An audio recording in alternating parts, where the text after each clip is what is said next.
সেখানেই জয়। যেখানে অধর্ম, যেখানে অসত্য, সেখানেই পরাজয়। এটা আপনার ইতিহাস খুঁজলে যেখানেই দেখবেন, যেখানেই অধর্ম, যেখানে অসত্য, সেখানে পরাজয় সুনিশ্চিত। আর যেখানে সত্য, যেখানে ধর্ম, সেখানে জয় সুনিশ্চিত। এটা আপনি মেনে রাখবেন সবসময়। তাই সত্য কাকে বলে? যেমনটা দেখেছি, যেমনটা শুনেছি, তেমনটাই আমাদের শুদ্ধভাব মনে হোক। যেমন দেখেছি শুনেছি ঠিক তেমনটাই আমাদের শুদ্ধ ভাব আমাদের মনে হোক, তেমনটাই আমাদের বাণীতে হোক, এবং সেই মতো কার্য হোক। যেমন বিচার তেমন যেন কার্য হয়। দেখুন, আমাদের যেমন যেমন মনে বিচার আসে তেমন তেমন কার্য হয়। আজকে আমার মনে হয়েছে যে না, যোগ করা প্রয়োজন। এই দক্ষিণ দিনাজপুর জেলার সংগঠনের মনে হয়েছে একটা টিচার্স ট্রেনিং করা প্রয়োজন। তো দেখুন, আপনারা টিচার্স ট্রেনিং করেছে, যেমন ভাবনা এসেছে তেমন কর্ম করেছে। একটা চোর ডাকাতের ভাবনা কি আছে যে আজকে কার বাড়িতে চুরি করব, কাকে ডাকাতে আসবো, তার যেমন ভাবনা তেমন কর্ম করে। তাই আমাদের ভাবনাটা যেন সত্যবাদিতা বজায় থাকে। তাই যেমনটা দেখেছি শুনেছি তেমনটাই শুদ্ধ ভাব আমাদের মনে আসুক এবং তেমনটাই কর্ম হোক, তাকেই বলছে সত্য। অর্থাৎ আমাদের ভেতরে, এবং সেটাই যেন আপনার সংস্কারে গমা হয়। তাই দেখুন, অপরকে ক্ষতি করা আমরা ছল কপটার প্রয়োগ করব না। কাউকে মিথ্যা কথা বলে কিছু জিনিস হাসিল করে নিলাম, এটা কখনো করব না। তাই ছল কপটের সঙ্গে চলবো না, সত্যবাদিতার সঙ্গে জীবনটাকে অতিবাহিত করব।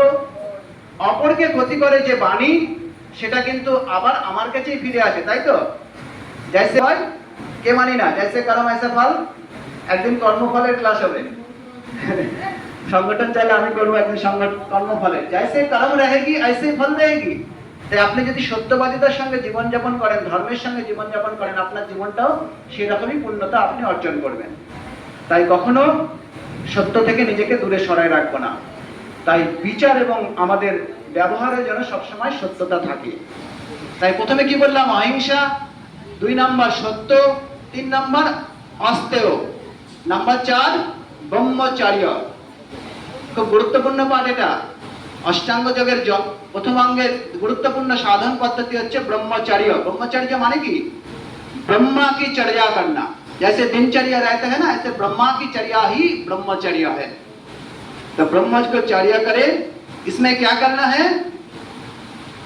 যে সমস্ত উত্তেজনা কাম বাসনাকে উত্তেজিত করে তোলে, যে সমস্ত কাজের মধ্যে দিয়ে আমাদের কাম বাসনা বেড়ে যায়, কামনা বাসনা বেড়ে যায়, কোনো বিচার দ্বারা, কোনো দৃশ্য দ্বারা, কোনো শৃঙ্গার দ্বারা, তাই এ সমস্ত কিছু আমরা করব না যার মধ্যে দিয়ে আমাদের কামনা বাসনা বৃদ্ধি পায়। এবং সর্বদা আপনাদের বীর্যকে, আমাদের বীর্যকে রক্ষা করে ঊর্ধ্বরতা হওয়াকে ব্রহ্মচর্য বলছে। কামনা বাসনাকে উত্তেজিত করে তোলা, আহার বিচার বিশ্ব শৃঙ্গার পরিত্যাগ করে সর্বদা বীর্যকে রক্ষা করে ঊর্ধ্বরতা হওয়াকে বলছে ব্রহ্মচর্য। দেখুন, সমস্ত কামনা বাসনা থেকে নিজেকে মুক্ত রাখতে হবে। ইন্দ্রিয় কি চাইছে? আপনার চক্ষুতন্ত্র, নাসিকা আমাদের কোন দিকে ধাবিত হয় জানেন? আমাদের চক্ষু কি চাইছে? কোনো কিছু সুন্দরকে দেখতে। আপনার জিহ্বা কি চাইছে? আপনার জিহ্বা চাইছে কোনো কিছু ভালো ভালো খেতে। আপনার এই জ্ঞানেন্দ্রিয়, এই পঞ্চ জ্ঞানেন্দ্রিয় অঙ্গগুলো, ইন্দ্রিয়গুলো আহারের দিকে ছুটছে, ধাবিত হচ্ছে। তাই সেই কামনা বাসনা থেকে নিজেকে রক্ষা করে, বীর্যকে সর্বদা রক্ষা করে জীবনের ঊর্ধ্বরতা পাওয়াই হচ্ছে ব্রহ্মচর্য।